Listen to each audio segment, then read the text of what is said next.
Okay, so our objectives for today, first of all, to understand what skills-based hiring is. Why it can solve challenges in attracting and retaining employees, common to many businesses. It's a competency-based structure for the hiring process, to evaluate and hire for competencies necessary to the job. So we're going to get a basic understanding. Then we're going to identify competencies for specific jobs. So we'll take a sample job, in this case, the job of a recruiter, and we will look at what specific competencies, how we write the competencies for a specific position. Then we'll go one step further to actually work on writing a job posting. So how do we sort of recalculate our job descriptions and our job ads to be more skills-based? So that is what we are here to learn. Those of you in the room who are guys, it looks like from this picture we might be learning a little bit about hipster facial hair as well, but I digress. So skills-based hiring. So in the chat, if you would, right now, would you add some thoughts here for what you think are keys to skills-based hiring? And I'm going to lean a little bit more heavily on the folks who already know what we're talking about here. So in the chat, if you would, just make some notes here about your thoughts or your impressions on skills-based hiring. Those of you who already know what we're talking about.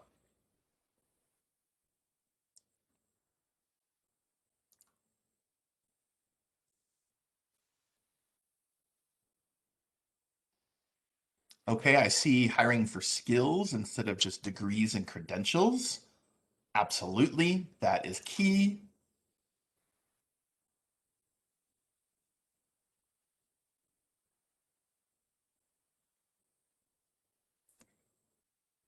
And in fact, that is one of our key components of skills-based hiring. So I'm going to go ahead and unveil number one, though.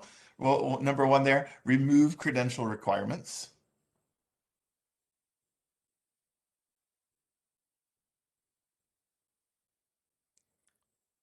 Candidate experience, says Mary, great.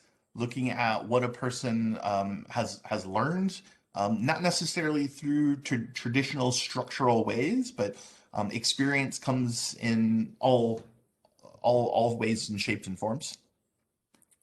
Focusing on skills that are valuable to a specific role. Thank you, Anne.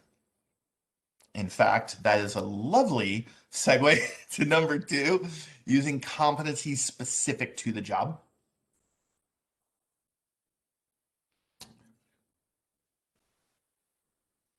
Okay, so we are on a good track here. And number three, reducing bias. Oh, thank you, Debbie, for jumping in with one more there. Skills rated and prioritized. Yes, we are absolutely going to do that today as well. But number three is reducing bias. And what I have found often with skills-based hiring processes and switching to skills-based hiring process and learning bias reduction is that more times than not, the bias is not necessarily intended. It may be institutional, it may be just a matter of language. I think more times than not, when we see bias in job description and hiring processes, it's not necessarily intended. It's more situational and circumstantial. Okay, so on to our first exercise. Let's first look at a traditional job posting. So we're going to take a few minutes to review an actual job posting for a role that is foundational to HR, which is the role of the recruiter. So on the next page, I'm going to switch slides now. You can also find this in your participant guidebook on page 5. So I want to give you a few minutes to review this job posting. And then I'm going to ask you to either put in the chat or you can unmute and just speak verbally if you like, your first impression of this list of qualifications, what you like, what you dislike, just what strikes you, anything that strikes you off the bat about this. So I'm going to mute myself for just a minute or two here as you guys, so that you guys can read this sample list of qualifications for a recruiter position.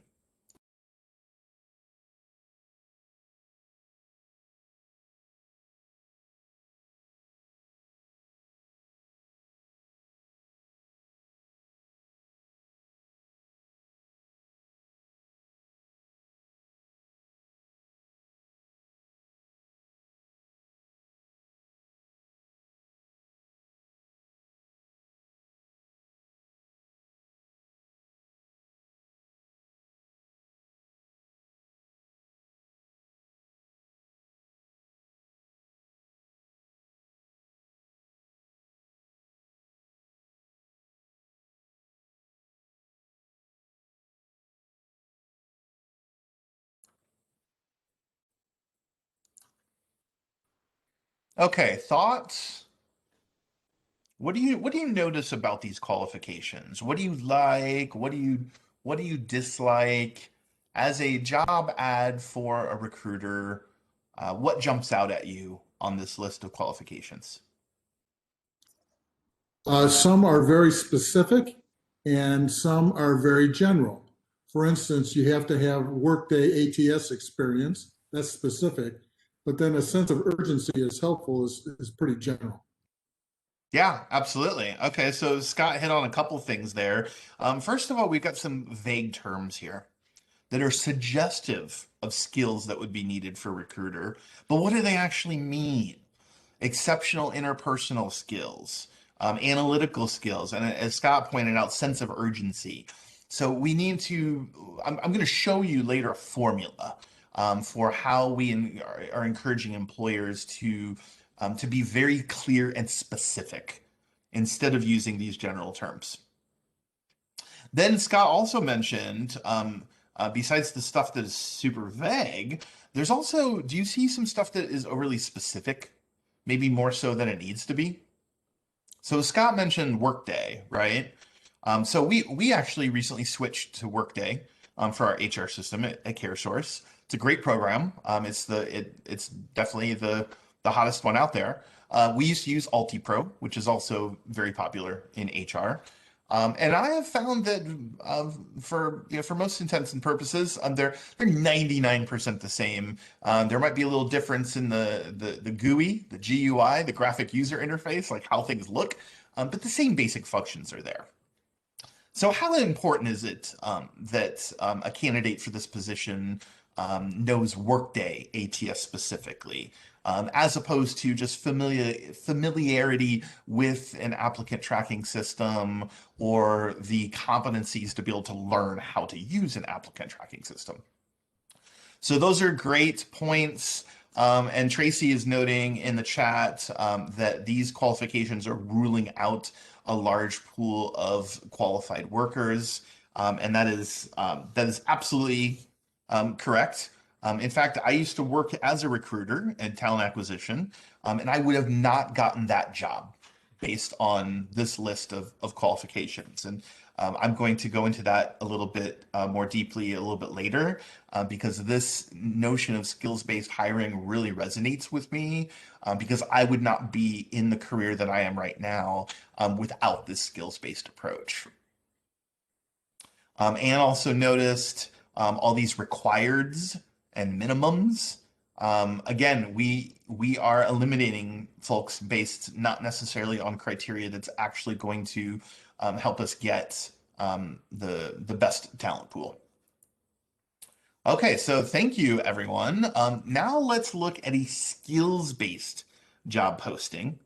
And we're going to see what the same position would look like if we totally rewrote it to be skills-based instead of what we would call pedigree-based, the previous one, pedigree or credential-based.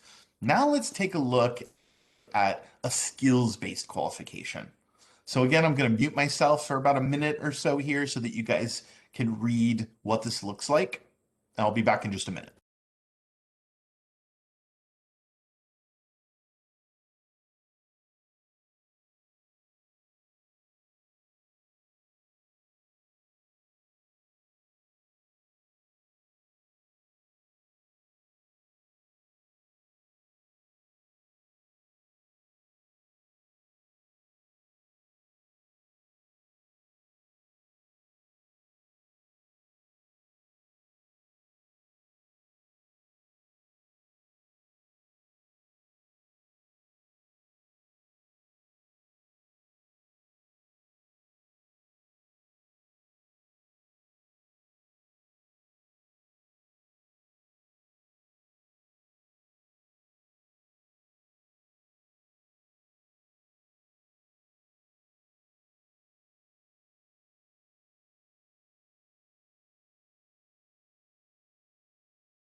Okay, so what's jumping out at you about this skills-based job description?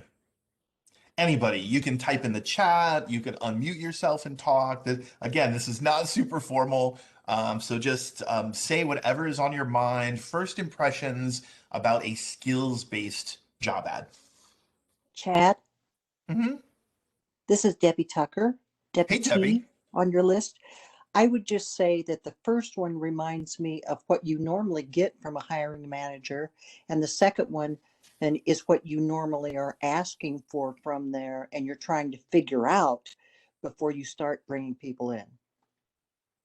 Yeah, absolutely. And you have actually hit on a topic that we will go into more deeply in a future session of this is how to navigate that what is sometimes a very wide chasm between Yes. what a hiring manager is asking for and what you as an HR professional want to put out there. Yes. So that's a great point.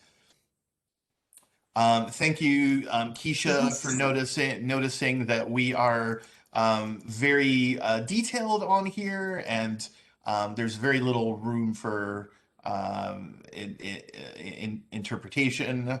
Um, the focus on not on required elements, but on abilities. Thank you, Mary. That is fantastic. I feel like you guys are totally getting this. Also, Lauren hit on something that I really appreciate, which is the difference between required and preferred. Because this will you will self-eliminate. Some candidates will self-eliminate if they interpret that everything listed on a job description is required. That there's no wiggle room at all for there. So yes, the difference between required and preferred is absolutely key. And we're actually going to dive a little bit more deeply into that here coming up in just a little bit. But yes, you'll notice that on this skills-based approach, we have the first thing I want to highlight is we've removed credentials. So it no longer says on here that you have to have a degree in HR. Now, sometimes we get a little bit of pushback when we start talking about removing credentials because well, first of all, there are some positions where you cannot remove the credentials, right? So a CNA, you have to have a CNA license, nursing. The other one that jumps out to me would be the law profession. I mean, obviously, you have to be licensed in the state that you work in order to practice law. So we're not saying that credentials are bad. We're not saying get rid of credentials. We're just saying that when you use a credential in a job posting, you are eliminating some of your candidate pool, perhaps unnecessarily. So if you decide to if you absolutely have to keep a credential in a posting, make sure that it is also supported with some competencies as well. Because just having that piece of paper, just having that certification isn't necessarily going to guarantee that you have the skills that people assume comes with that position. And I'll give you a great example from my own experience as well. I have a college degree, and when I got out of college, I went straight to work for an employer that was specifically putting me to work in that degree field. And that first year or so on the job, I learned more in that in that year than I did the entire 4 years of school. I mean, it was like boot camp grad school, on the ground, actually doing the work. So that's where I learned most of the skills that I needed to complete that first job out of college. It wasn't actually the degree itself. Again, not saying that the degrees are not useful, that certifications are not useful, but we need to be more inclusive. And sometimes you see that phrase or equivalent experience. That's kind of getting at what we're talking about here. A 4-year degree or equivalent experience. There's many ways that folks could arrive at that experience they need to do your job. Notice also on here that the competencies are much more defined than they were on the original posting. So for example, interpersonal skills, you see that it's basically a do something to something so that something happens. That's basically the formula that I'm going to give you here in a little bit. So what you do and who you do it to, or what you do it to achieve what end. So kind of like a SMART goal, right? Some of you are familiar with that. So instead of interpersonal skills saying, be friendly or be outgoing or whatever, we say, you have to be able to guide conversations in order to assess qualifications in and build relationships with partners, the end result being hiring clients and hiring students. So that's important. That's going to come up a little bit later again. And then finally, as Lauren pointed out, the delineation between required and preferred. Certainly when I started doing talent acquisition, I had little to no knowledge of employment law. That was something, fortunately, that my employer was willing to train, as long as I had the required competencies. So for a recruiter, being able to interview and assess people, obviously number one on that list. Being able to make good judgment, being able to write clearly and communicate clearly, to look at the processes and improve them. So on all of these, you'll see there's a specific thing of what we mean by that competency, who the target audience would be, and what the desired outcome would be for that. In terms of that desired outcome, you also have some metrics in there. Looking at process improvement, it says reduce time to hire. So that's a metric. That is a measurable key performance indicator, and it's right there in the competency as opposed to in the job description. Yeah, and how much easier will that be when we get to workshop 3 and we're talking about evaluating performance?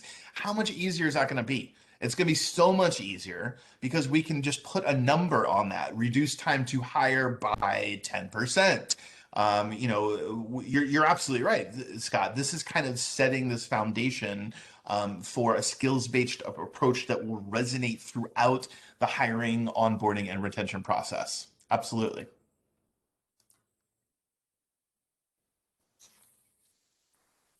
All right, so to review the skills-based job posting, so we're going from this, a pedigree or credential-based job posting, which uses credentials, so degrees, certifications, and also required number of years of experience in a specific role. So for example, if we require that our recruiter has been a recruiter before for 1 year, I mean, to me, that kind of seems arbitrary. I don't know how many of you have adult children, but those of you who do might remember when they turned 18.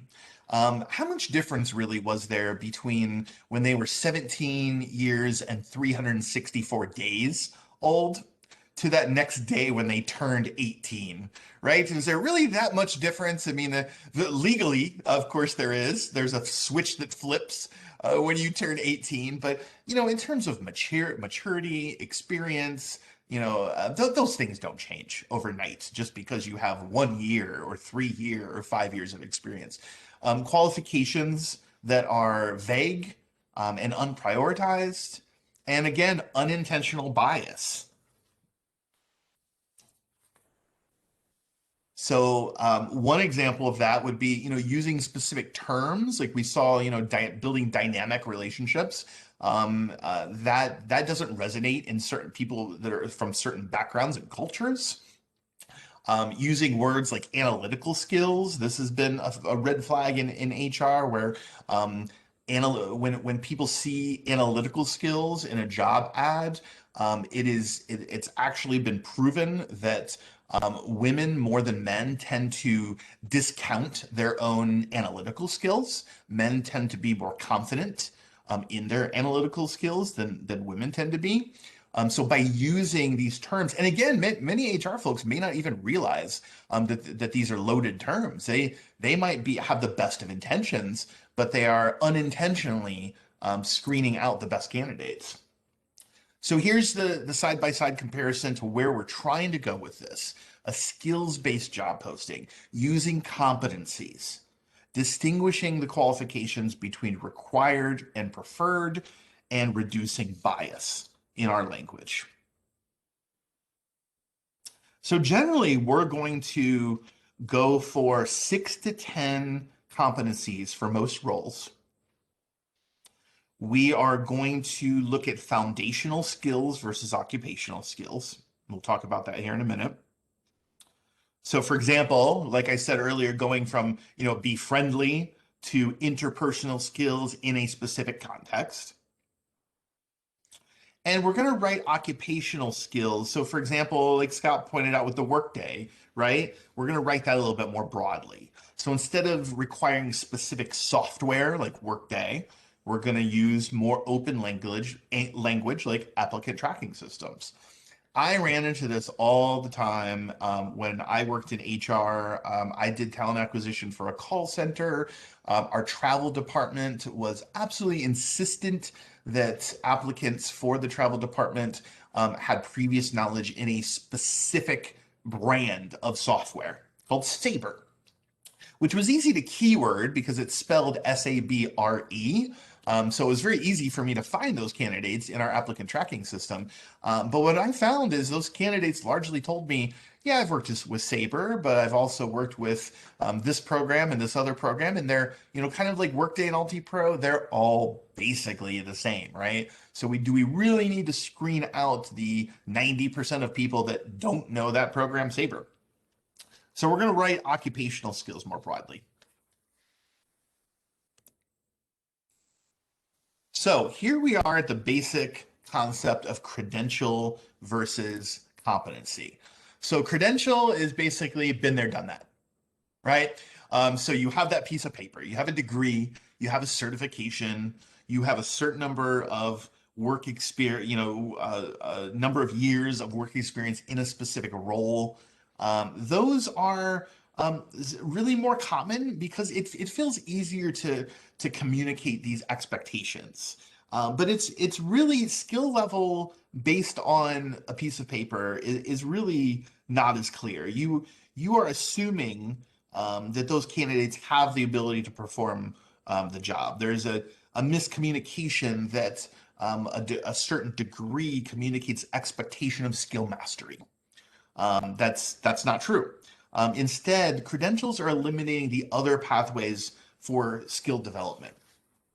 So if we compare that to competency, now we see a term that a bunch of you probably are familiar with already, KSA, right? Knowledge, skills, abilities.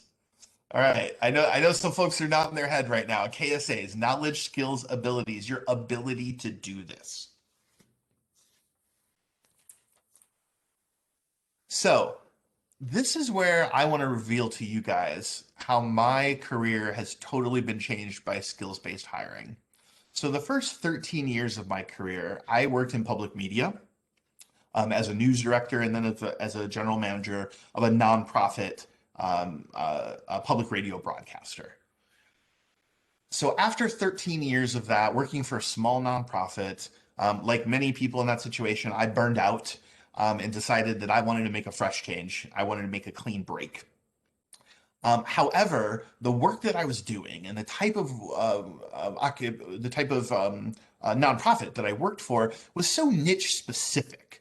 There's only so many broadcasting-based nonprofits you could work for, especially in Indiana. There's maybe like 12 of them.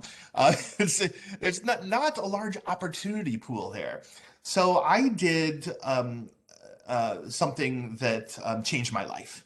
I sat down with some job coaches and some HR folks to really figure out what are my KSAs? What have I figured out? What have I learned? What could I do? So I was sitting with this one job coach who was asking me to tell them about all the things that I did at this nonprofit that I worked for. And we kept coming back to how so much of it was managing the human capital of the organization. So I worked for a nonprofit that only had 5 paid staff and utilized over 200 active volunteers, about 40 to 50 of them coming into the building on any given day. And so we talked a little bit about how my role was to recruit volunteers, to find a good role, a good fit for them, to train them for that role, to manage them, to evaluate them, and to help retain them and make sure that they stayed engaged and contributing to the organization. So as we took a skills-based approach to figuring out what the heck it was I actually had done the last 13 years, we arrived right here where we are today on this idea of skills-based hiring. So this job coach looked at me and said, Chad, you're in HR. You, you, you've been doing HR for 13 years. And it dawned on me that in that 13 years, I had never really thought about myself as being an HR role. But once I actually started looking at my career and my experience in terms of knowledge, skills, and abilities, I realized, holy crap, for the last 3 years, I've been an HR manager. And for the 10 years before that, I was a recruiter and essentially director of talent acquisition for this organization. So that was like a huge light bulb moment for me. And it opened all these doors. So I immediately started applying for HR jobs. And I got very lucky in that I came across an organization in the vacation industry, major hotel chain, that shared this approach, that was already implementing this approach, this skills-based approach. So they didn't care that I didn't have an HR degree or really virtually any HR certifications. They looked at what I had done and the knowledge I had gained by actually doing it, and they said, he is able to do this. So that's that second graphic on the right there, competency. And you know what? It was a tremendously positive experience for me. I was good at the job and I felt good doing it. I met our metrics, I was praised for it, and I felt like, this is really where I'm supposed to be. And just a few years later, then taking that knowledge and then implementing it into workforce development, where I am right now, I see now that common thread through these essentially 3 different careers that I've had that were all in different specific industries, but those KSAs, the knowledge, skills, and abilities, throughout all of those 3 distinct careers, there was that common theme of connecting talent to opportunity. So I was able to completely reinvent myself and have a major pivot in my career because I was able to connect with an employer that valued this approach to HR. So next activity here, let's look at some common terms and figure out if they are a credential or a competency. So I'm going to open a new poll called competency or credential. And that poll is now open. So this is it's a little quiz, but there's no wrong, there's no penalty for getting anything wrong. Uh, let's just see how well this is resonating with you guys. So there are 5 questions there. So the first one, people management. Is people management a competency or a credential? Pick one of those.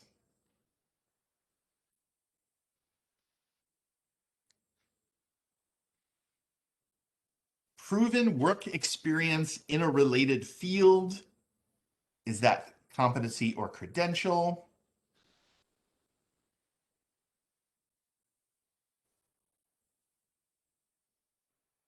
Number 3, an associate's degree in human resources. Is that a competency or a credential? Number 4, critical thinking, competency or credential. And number 5, Microsoft Office, competency or credential. I'll give you guys just a minute to complete your answers, and then I'll show you the results.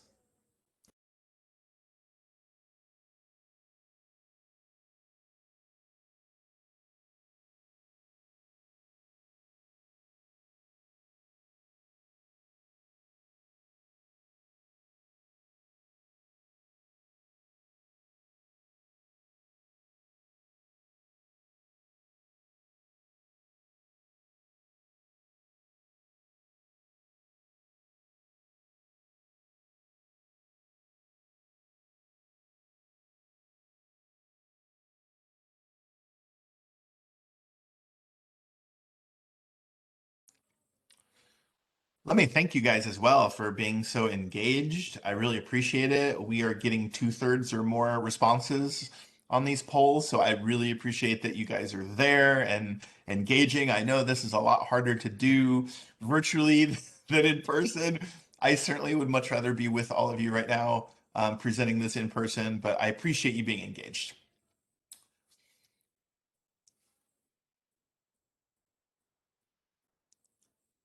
All right, the poll's still open. I'm going to go ahead and close it in about 15 seconds. So if you want to answer, you've got about another 10 seconds to do so if you want to categorize any of those as competency or credential.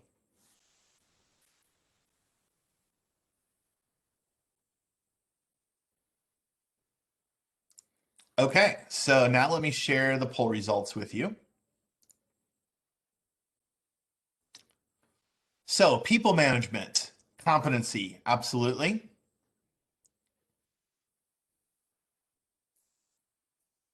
Harder to train for competencies, especially required competencies. You've got to be good. I mean, there's a little bit we can do to help you learn how to manage people, but some of that you've got to bring to the table.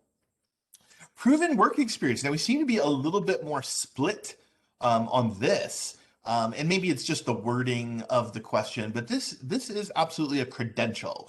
When you are saying that you have to have X number of years as a specific role, that eliminates folks who might have that competency but didn't get that competency through that specific credential.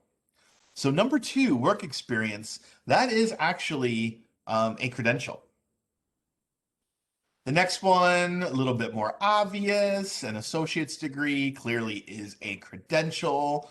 And as I just said, I would not have gotten my talent acquisition position that I got after I left my first nonprofit if that had been a hard requirement to have an associate's degree. I didn't have one. But I was able to demonstrate that I could complete the functions of a recruiter, of essentially a director of talent acquisition without that piece of paper. Critical thinking, competency or credential. Again, this is something that it's really hard to train for.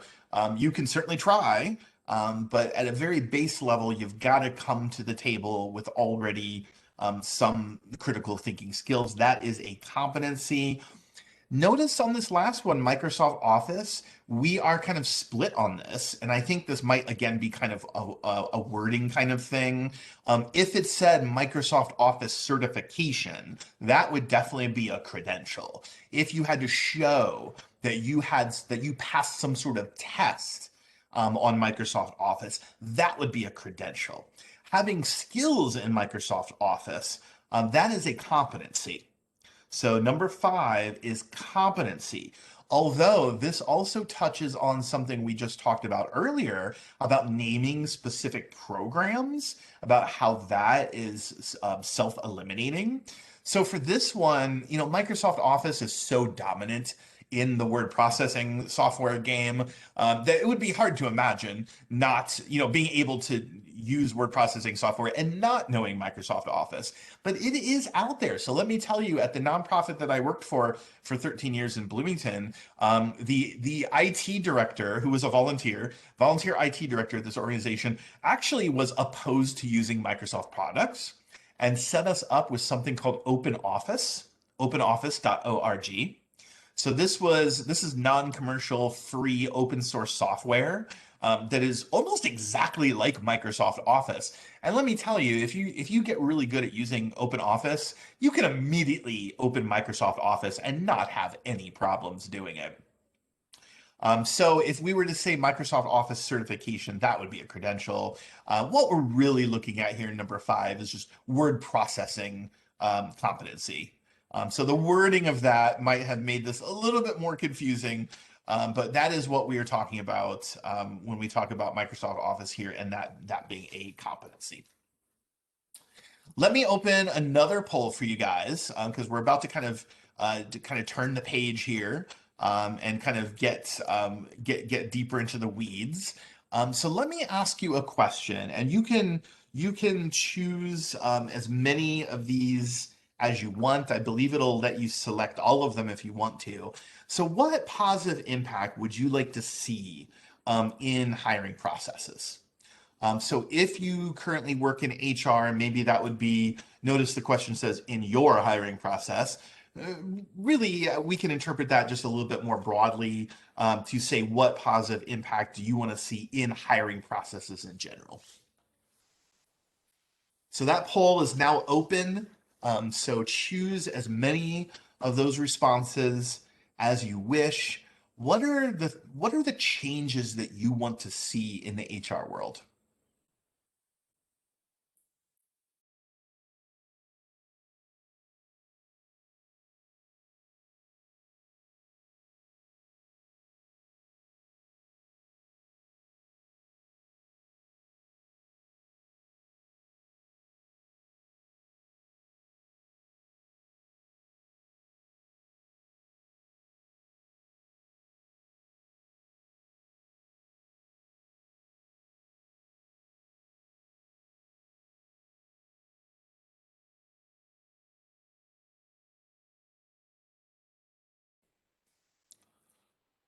The majority of us have already got this started. We have a few people still doing it.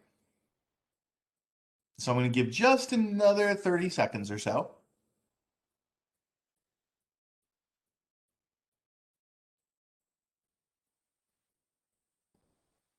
Okay. So we've got the results of the poll in. Let me share those with you. And you know what? This is actually also some really good feedback for workforce development in general, in particular, this Skillful initiative that has come to Indiana to help us talk to employers about this. So I'm actually going to grab a screenshot right now because I would like to share these poll results.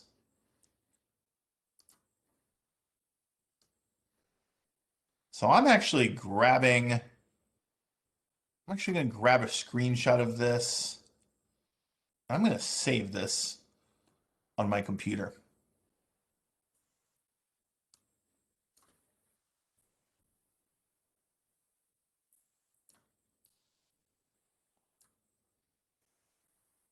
Okay, so let's look at what we're trying to do here. The folks who are in this room, we are trying to reduce turnover, so help people get hired and stay hired. That looks like the biggest response. Well, we've got three really that are our top three for sure. So I'm going to make a Hey, note of Chad, that. Yep. we can still see your snipping screen Oh, okay, thanks. Let me close that. and your PowerPoint. We can see that everything on the left-hand side too. I think Okay. you're out of presentation mode. Okay, thanks. No problem.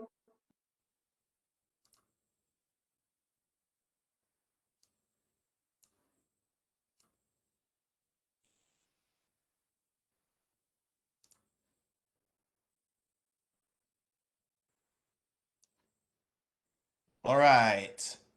So, looking at these questions, clearly we have a top three here. So, attract better qualified candidates, increase diversity in applicants and on staff. Yes. Yes, that is awesome. And reduce turnover. So these seem to me to be goals that are not just good for HR, but good for folks like my team that support HR, workforce development folks, folks who are trying to help HR and help the folks seeking jobs back to that overall theme that I'm telling you has been like the story of my life, connecting talent to opportunity. I love it. I love it. Thank you so much, guys. I'm going to set aside that screenshot because I want to come back to that later. Okay, so let's look at how these barriers manifest themselves in Indiana specifically. So our talent pool in Indiana, we have a labor force of about 3.37 million. So, how many people are qualified for your job if you listed no qualifications at all on your job posting?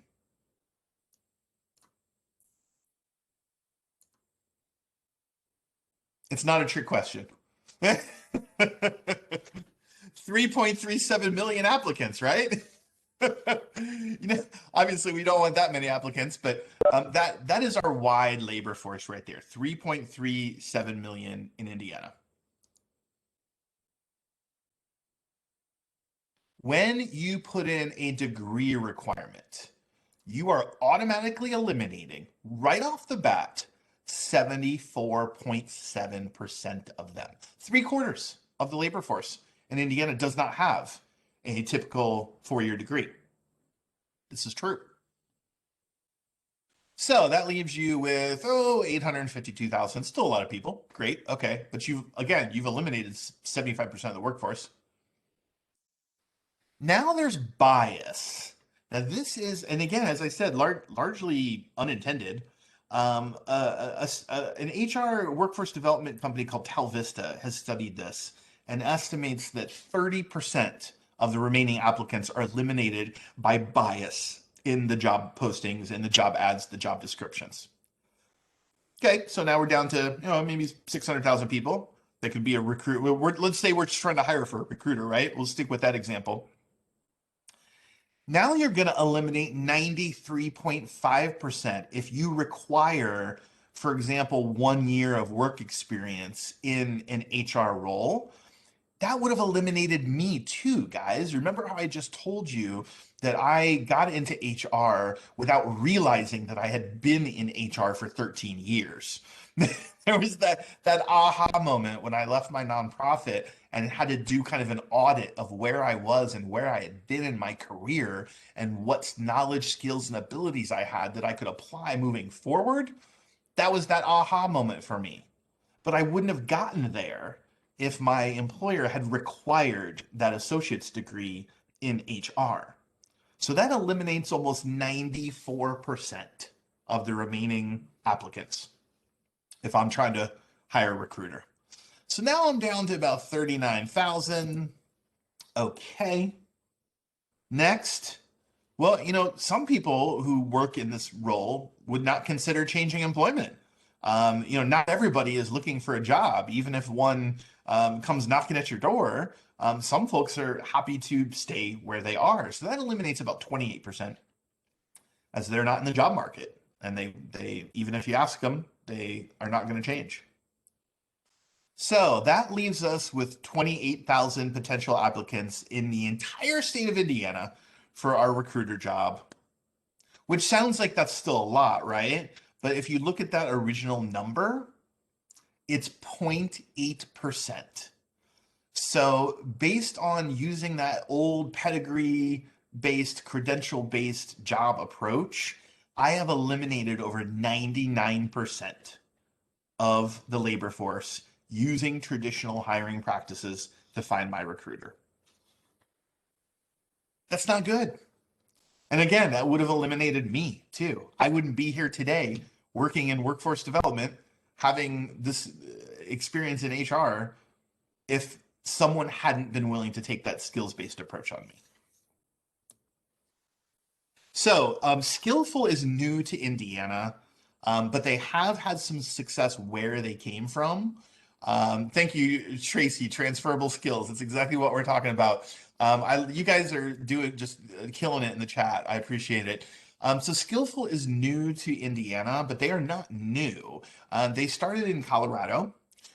So they worked with a company called Swisslog, reduced their employee turnover 65%, doubled the diversity in that company's workforce, saved them a bunch of money because again, it's a lot it's a lot cheaper to keep the employees you've got rather than hire new ones. Then they worked with the Colorado Department of Healthcare Policy and Financing, reduced their open recs, their requisitions, 35% down to 10%, got their new hire time, onboarding and orientation time down to weeks instead of months. And specifically in their call center, which is where I worked in the vacation industry, the hotel industry, after I left my nonprofit. These are amazing numbers here, reducing call abandonment rates down to 8%. Great stuff here. So the system works. Let's switch from talking about what and why. Let's get into the how. So for this process, these are, I'm going to give you some tools and activities to give you a roadmap to write your own skills-based job postings.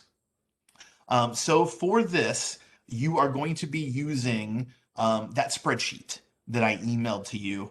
The link is in the chat if you want to download it off of Google Docs. But go ahead and open that spreadsheet. It's called Step-by-Step Job Posting Template. In there, you will see the example. Here, I'll go ahead and open it on my screen.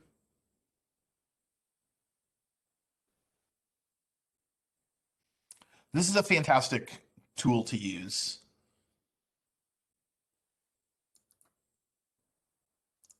Yeah.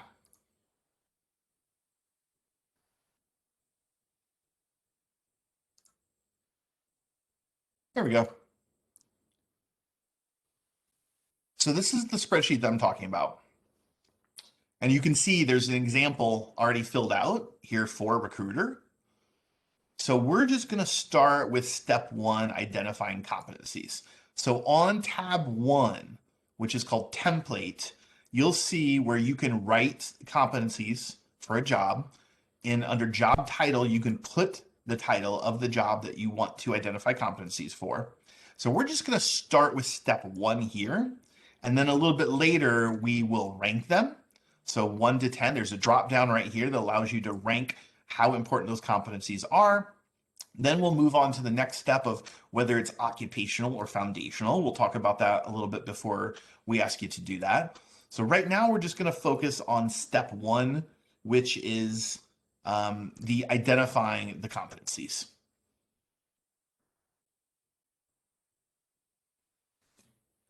So I'm giving you guys just a minute here to access that spreadsheet and have that pulled up.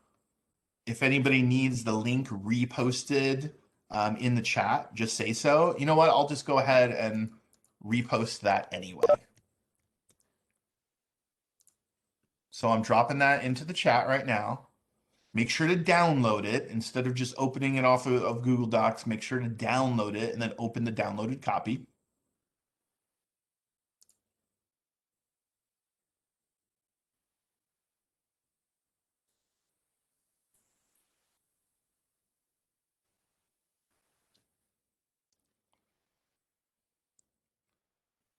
Okay, so for this exercise, we are going to try breaking you guys up into groups. And you will have about 5 to 7 minutes to do 2 things. So first of all, choose a position that you want to take a skills-based approach to. So maybe this is a position that comes up frequently in your organization, a position that comes up frequently for employers that you work with. You get to pick whatever position you want to take a skills-based approach to. And then go ahead and type that in the job title. In your group, in your small groups. Then start thinking about competencies.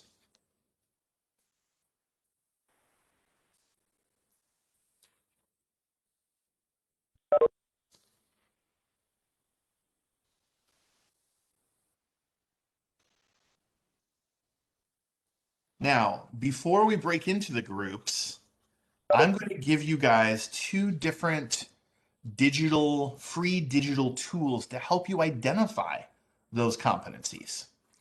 So the first one, and these are websites that you are definitely going to want to bookmark, guys. So first one would be generator.skillful.com. So I'm going to paste that into the chat, generator.skillful.com. This will help you write a skills-based job posting easily and quickly. The other one is called Skills Engine. So this is at builder.skillsengine.com, and I'm going to post this into the chat as well.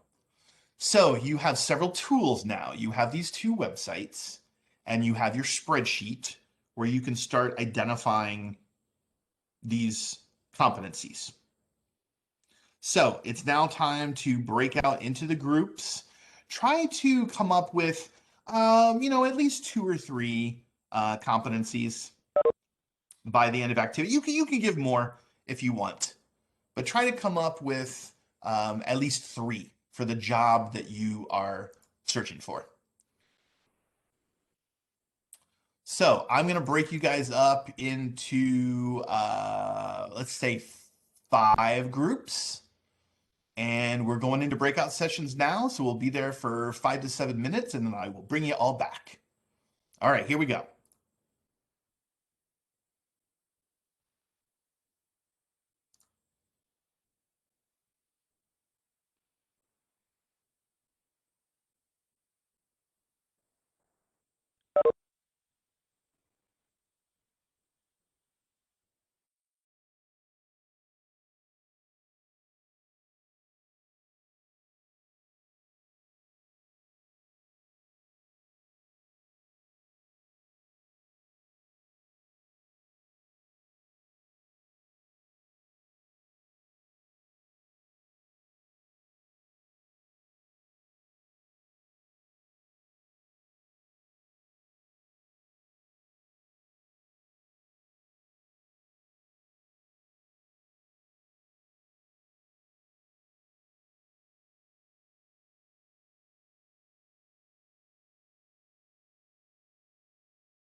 All right, guys, we are back in the main group.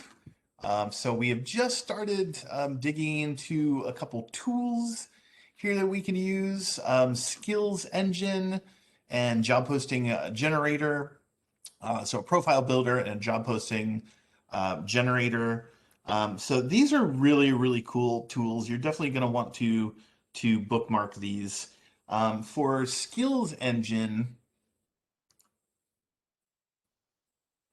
I have essentially pasted a typical job description from a recruiter into this analyze box.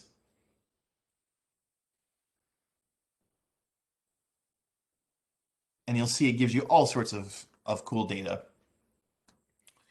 Over in the job posting generator, I can just type the word recruiter and search.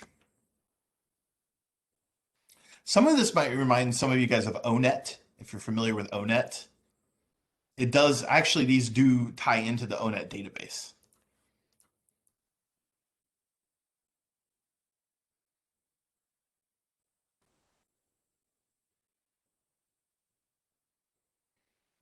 So here I've asked Skillful Generator to create a skills-based job post for me.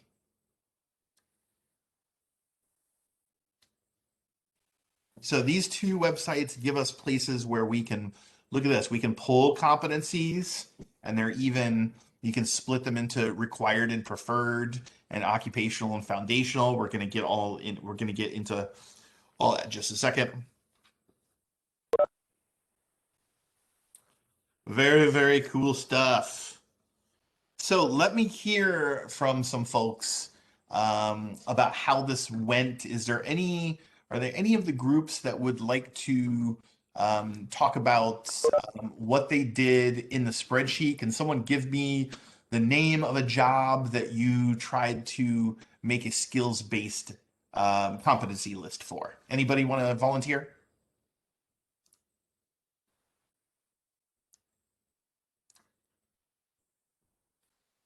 Chad, we did a really easy one. Okay. We did general laborer. Okay. All right. And then we came up with what we thought were 5 competencies, but that's about as far as we got. We didn't really rank them. Okay, that's cool. That's cool. Yeah, you don't have to do that yet. General labor. Okay, so what are they? What are your competencies? Following instructions. Okay. They need to be able to read labels. Okay. Lift 50 pounds. Lift. I'm going to keep it generic and under competencies. Lift heavy objects. Okay. Yeah. Basic math Okay. and communication skills. Okay. Awesome. These are great. Now let's talk about ranking. Reading labels. Reading Yeah, labels. Yeah, that was one of them. Okay. Reading labels. Great. Awesome.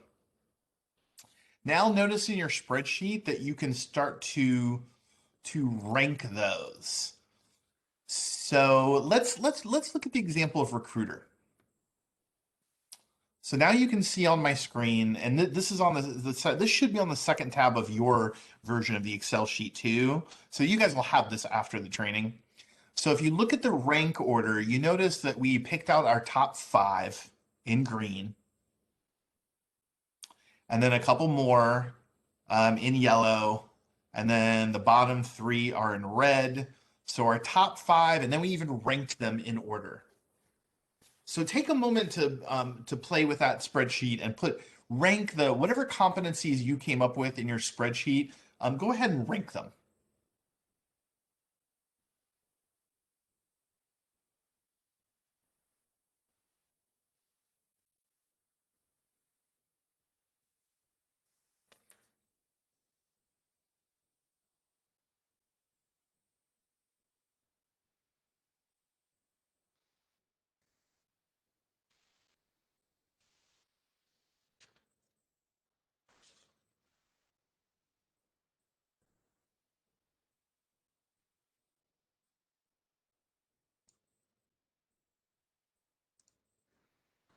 Now, what you'll see in the example of recruiter is that we have essentially decided that the bottom three, 9, 10, 11, we're not actually going to include those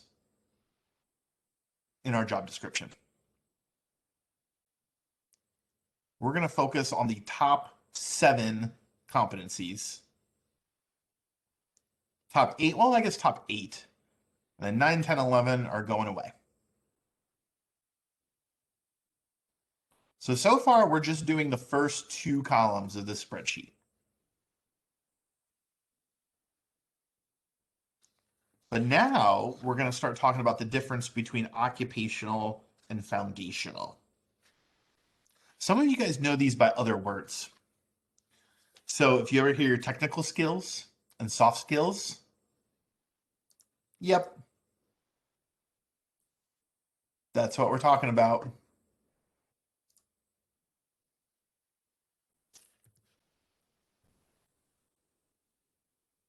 So you have your competencies and you've ranked them.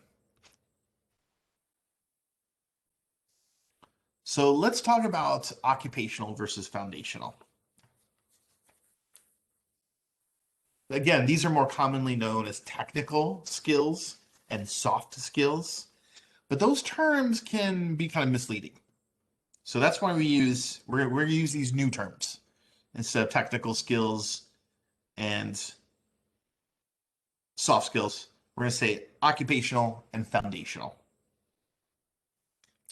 So occupational skills are knowledge and skills that are specific to the occupation or the industry. So going back to our example of recruiter, knowing employment law, working with a specific type of software, the applicant tracking system, that is the core of a recruiter's job, and recruitment strategies. You can think of other examples in other industries. So for example, if you work for a software company, maybe coding. If you work in production, maybe manufacturing processes. For healthcare, it would be patient care. And it's really not uncommon for companies to hire primarily for occupational competencies when they only use credentials to predict someone's skill level, especially more technical positions. Generally, occupational competencies are trained more often by companies. Foundational competencies can go from industry to industry. Not just from job to job, but from industry to industry.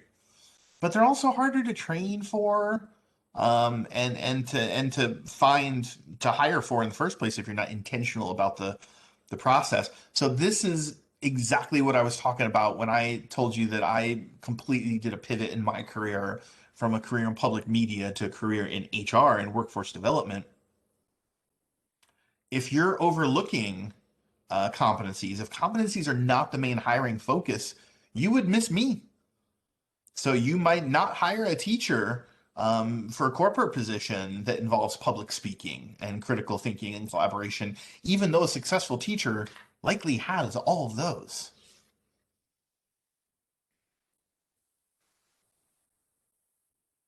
So now we want to send you back to your groups again for filling out step 3 and step 4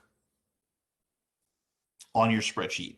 Occupational versus foundational. So in column D, let me go back to the spreadsheet. Column D, occupational, foundational. There's a drop down for each one of these where you can pick foundational or occupational. Then we want you to tell us whether or not it's trainable.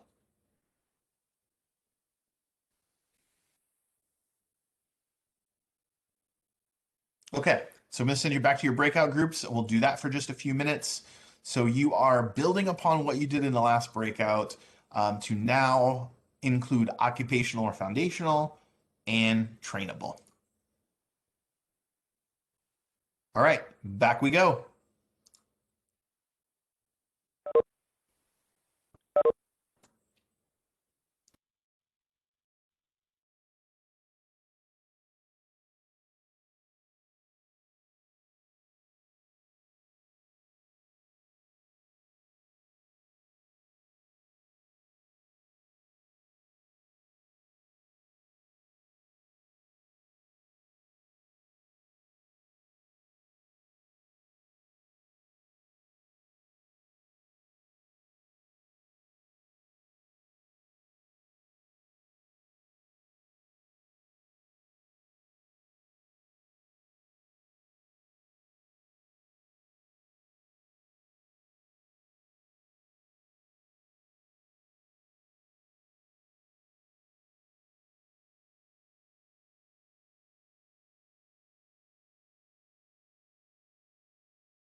All right, guys. Folks are coming back from the breakout rooms now into the main room, and we are trying to fill out step 3 and step 4 on our spreadsheet, occupational or foundational, and is it trainable?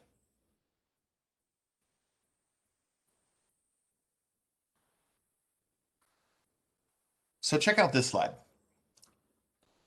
This is an easy, handy table here on occupational and foundational, required versus preferred. So the right amount of competencies should max out probably at around 10 competencies, and they should be split between required and preferred. And you want slightly higher amount of required competencies than preferred. Because remember, every competency eliminates more candidates. So it's striking that balance between having, quality candidates and having enough candidates, right? So this distinction helps businesses set up their requirements in an organized way to help get the right candidates. So using this chart will help you understand what the core responsibilities and competencies are that allow someone to meet the minimum qualifications for the job. So we start with the competencies that the organization does not have the capacity to train on the job, but are essential to the job. So those are required competencies. And we've got to prioritize those in the job posting. That's the stuff that you have to show up, walk in the door, ready to use. So the left column represents competencies that can be trained on the job. These are preferred. If the competency is primarily used for non-essential job duties, you would consider that a preferred competency. So we make this distinction to reduce the competencies that can be trained or less important for completing essential functions. So we're not creating limitations on the number of qualified candidates that apply for that position.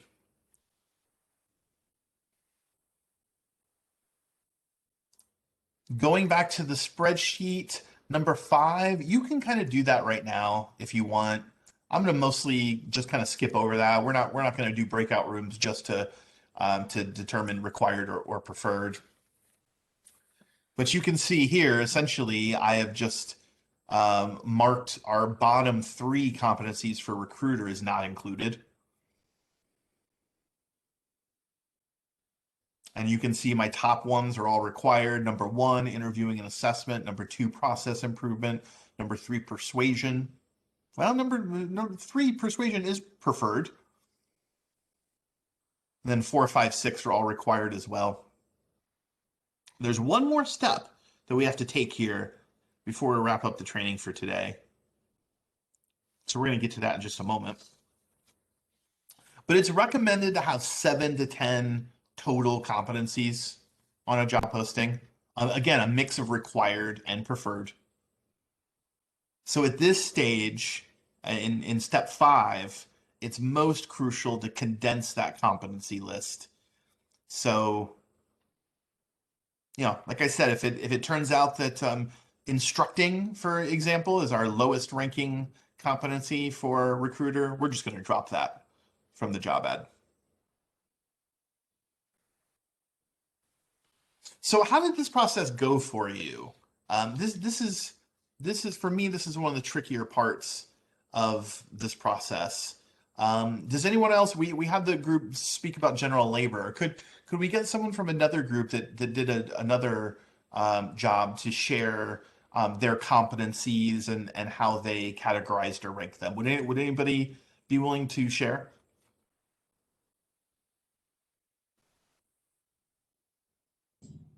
Yeah, I will. Lauren and Mary and we picked a sales position. Oh, okay. So the competencies that we listed were resilience, communication, organization. You're typing, I'll go slower. Resilience, communication. Do you want to share your screen? I don't know if I can, but yes, sure. Yeah, we could try that. Here, let me stop sharing and see if you can share.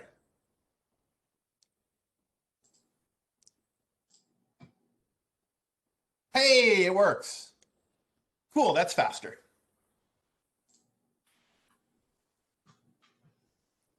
Okay, these are good ones. And you've ranked them. Yeah, so tell us a little bit more. Yeah, what would you like to know? It was a interesting process going through the last step, the occupation or foundational and whether or not it was trainable, because there were a few things that maybe we thought wasn't trainable, and then we realized with further discussion that actually, yeah, you can train to that. Right. And there were things like persuasion and relationship building that they can be foundational. However, with a sales role specifically, it makes sense that they are occupational because there's specific types of persuasion and relationship building that you need for the role. Right. Okay, great stuff. Chad, this is Mary. I would say that was the thing that was the aha moment for me, because when you look at the term persuasion or communication and you think of it broadly, it's like, well, it's foundational and not really trainable. But when you narrow the scope to the role, then it can be trainable. That was important because I was having a hard time narrowing. That's a great point. Hillary, I'm going to try to take back the screen share. Okay, it's looking like it's letting me do it. So the final step here to wrap up today is moving towards defining these competencies. And this might be the most important part. And this really, it takes some practice to do this, to go into step 6. So we'll do the breakouts for a few more minutes in just one more moment. Let me get to the right slide here. So writing competency definitions. This will be the last exercise today before we break. So we're not asking you to write them for all of the competencies. Just pick one. Just pick one competency that your breakout group chose, and we're going to write an inclusive definition for it. So here's what we mean by that. So definitions of competencies should communicate exactly what will be expected in the role so that they can self-assess against competency needs for the position. Could they do that? So here's the template for you. It's basically do to what, right? So the ability to do something, an action verb, what they will do it to, and to achieve what outcome. Let's just say that again. So action verb, what will they do, achieve what outcome. So here's where we write outcome-focused definitions. So this helps people with varying backgrounds and very different methods of arriving at a competency to demonstrate that they can transfer that competency and meet the needs of the role. So we're focusing on outcomes instead of behaviors. That's the key. And as Scott said earlier, then we could easily create measurable performance evaluations based on these very same things. So before I send you back into the breakouts, let's look at what those look like for the recruiter. And we saw these earlier. So with the, let's go to the number one. Number one for recruiters interviewing and assessment, right? It's number one, it's occupational, it's not trainable, it's required. So this is the most important thing. So look at what we wrote here. Verb, direct object, and goal. Basically, for the grammar nerds in the room, we got basically verb, direct object, and outcome. So when we say interviewing and assessment, what does that mean? We mean you will develop structured interview guides and use assessments to evaluate skill sets of applicants. Let's look at number two.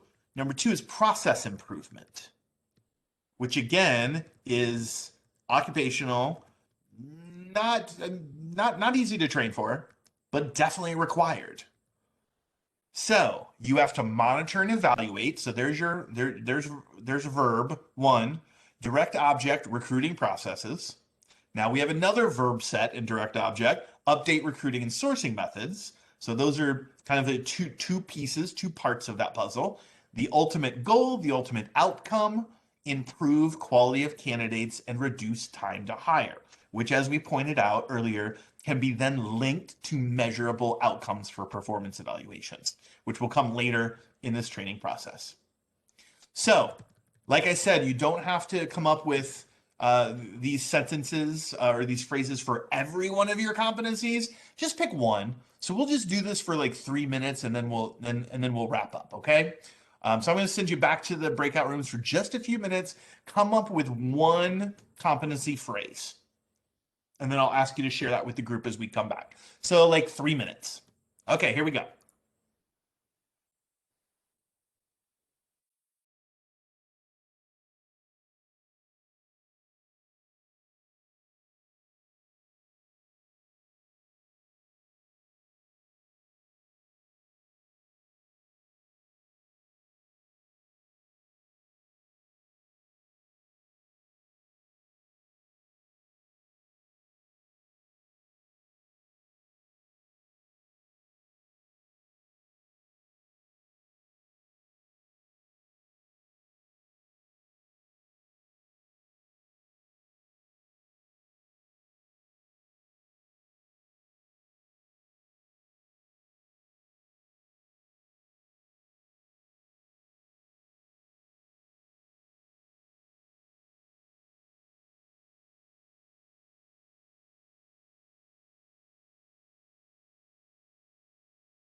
All right, and we are back and ready to wrap up with writing our competency definitions. So who came up with a good one? Let me hear in the last few minutes we have who's who's happy with their competency definitions? Can I hear one?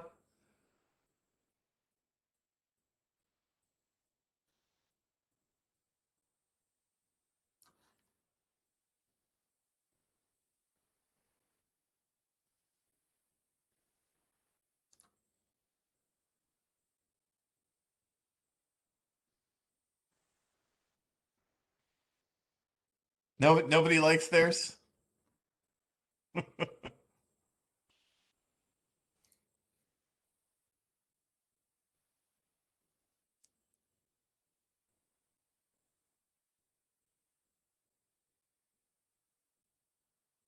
Oh, there we are. We're back. Okay, not everybody was back yet. I was sorry. I was talking to the whole group, and the whole group wasn't back yet. Okay, as we That so let happened me. to us the last few times. We got back in and you had already been talking, so. Oh no. Okay. Well, this is a test run, so yeah, clearly I've still got some bugs to work out in the system.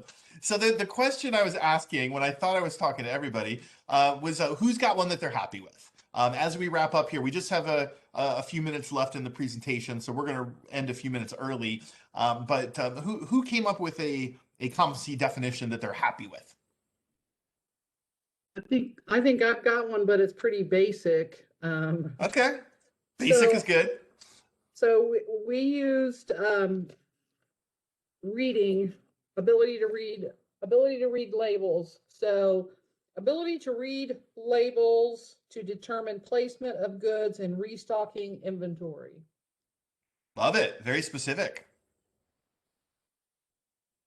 I hear that and I think I can do that. Sure. Yeah. And I can, and more importantly, I can demonstrate how I have done that similar thing in the past and how that transfers. Chad, these are special labels and they're really hard to read. Okay, so so it's in a pharmacy. Yes. Yeah, absolutely. Great stuff. Anyone else want to share before we wrap up? Anyone else have one that they liked? We did one. Okay. It was the ability to build relationships with prospective customers to achieve new business.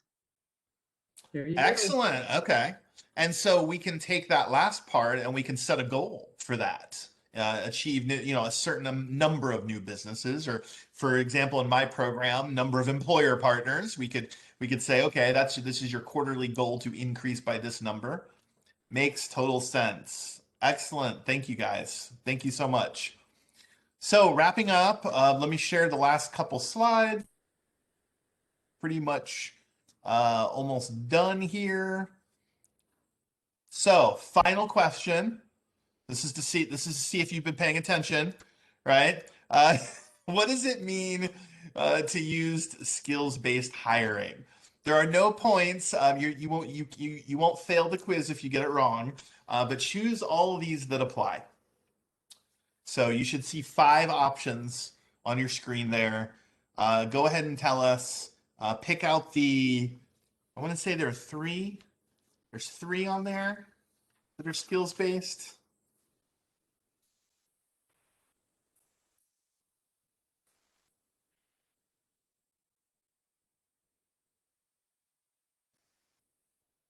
All right, you guys are nailing them all.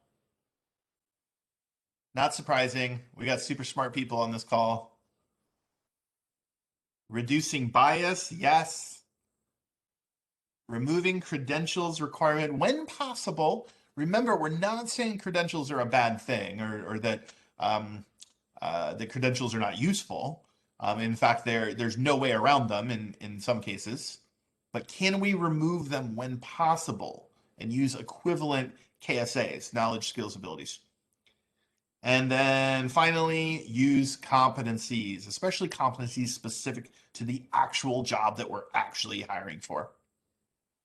Okay, great stuff, guys.